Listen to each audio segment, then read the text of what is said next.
Pertama, palanya kita kupas dan cuci bersih. Lalu kita tumbuk seperti ini. Lalu kita tambahkan 20 buah cabai rawit hijau. Tambahkan garam dan penyedap rasa.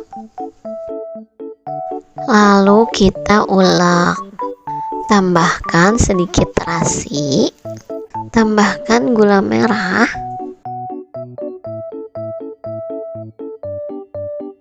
Kemudian diulek lagi. Setelah itu kita campurkan dengan pala yang sudah tadi kita tumbuk.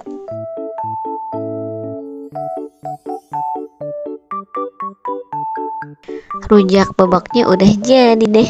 Rasanya asam, manis, pedas, enak pisan.